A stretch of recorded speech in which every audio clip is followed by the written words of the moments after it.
sobre simulação. Eu sou a professora Adriana e vou estar fazendo essa apresentação para vocês.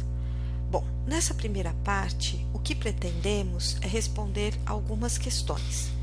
Essas questões se referem a o que é simulação, quando a simulação deve ser utilizada, descrever exemplos de problemas que podemos usar a simulação e o que podemos usar para gerar a simulação. Então, para a primeira pergunta, o que é simulação?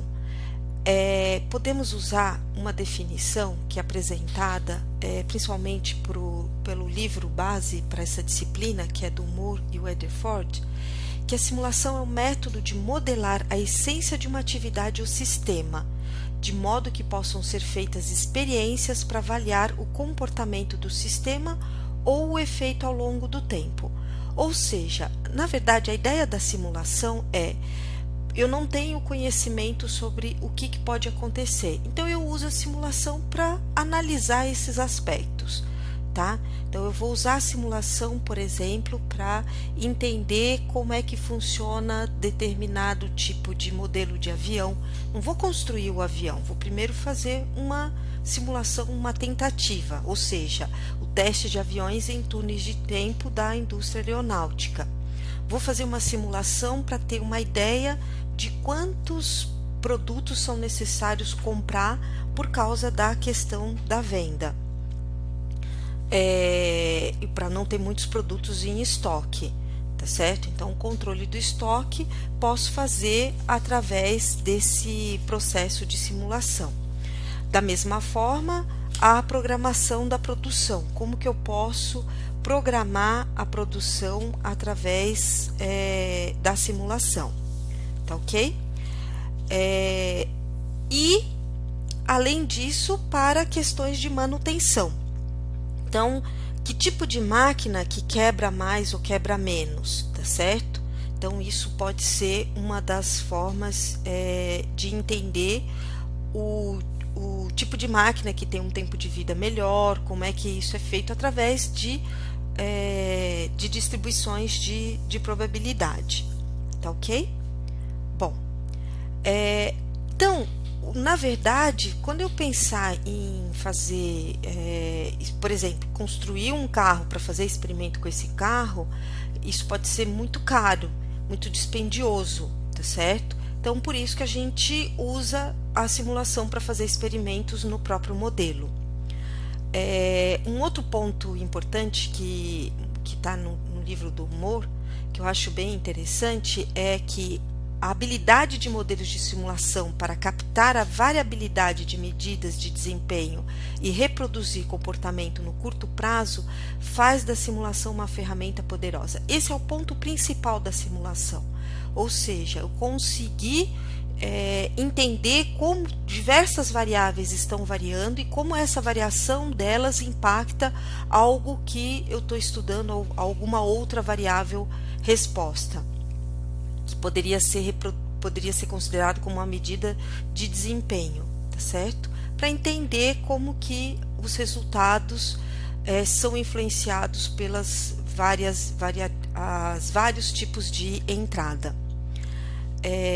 Uma das simulações que nós consideramos no estudo desse curso é a simulação Monte Carlo, também conhecida como simulação estocástica, porque ela está baseada em amostragem aleatória de uma distribuição probabilística, ou seja, ela tem por trás dela variáveis não com equações matemáticas, mas sim com distribuições de probabilidade, tá? Então, as distribuições de probabilidade são valores que não sabemos exatamente quais serão assumidos.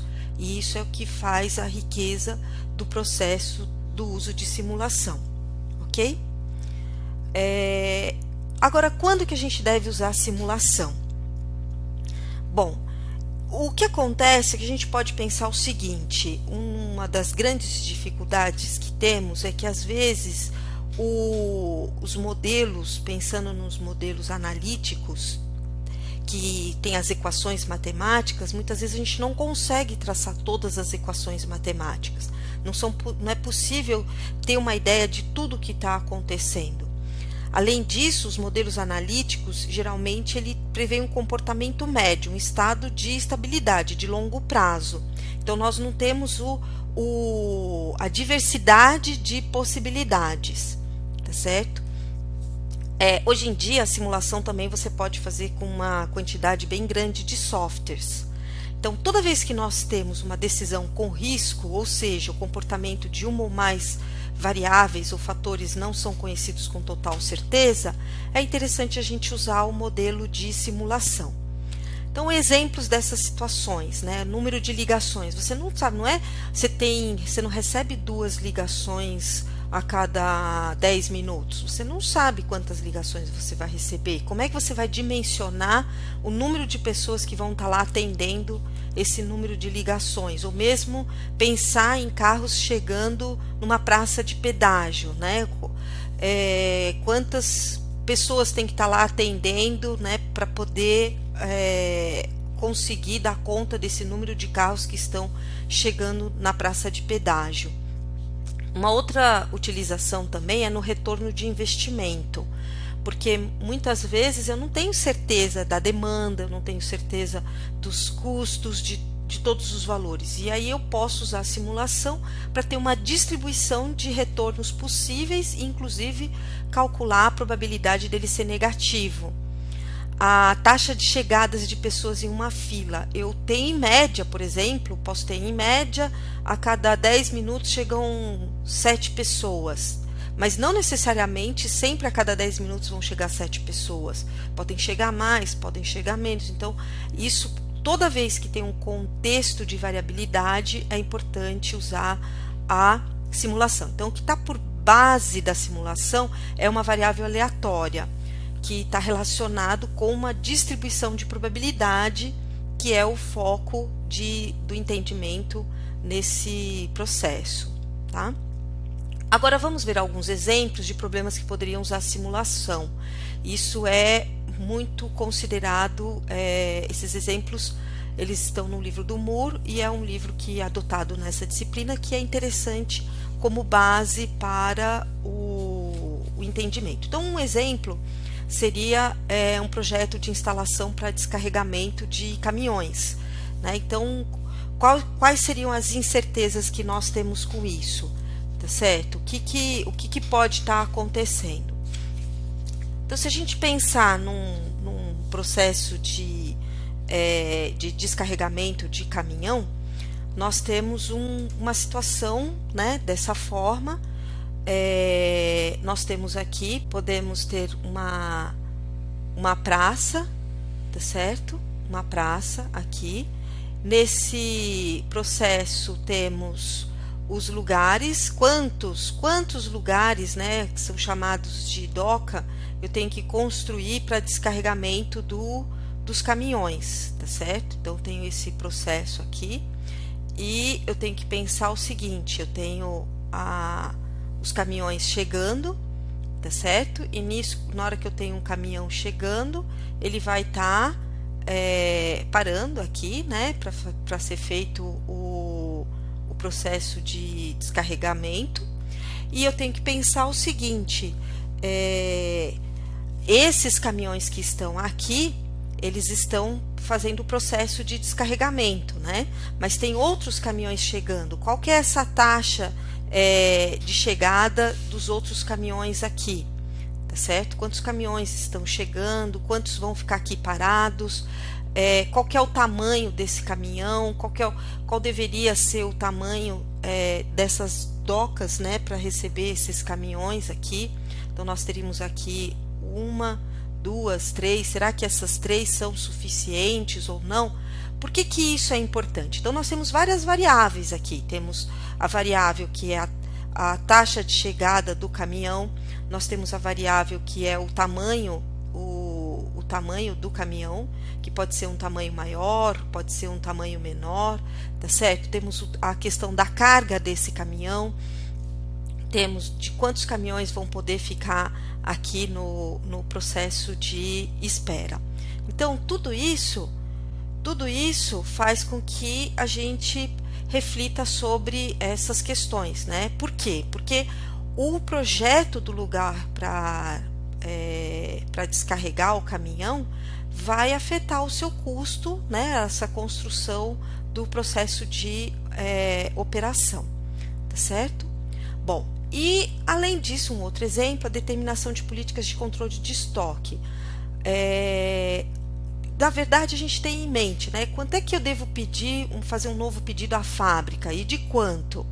Tá certo? Como é que eu vou deixar esse estoque? Porque o estoque não é uma coisa definitiva, tá certo? O estoque não é um valor, depende das vendas, depende se o produto estraga ou não.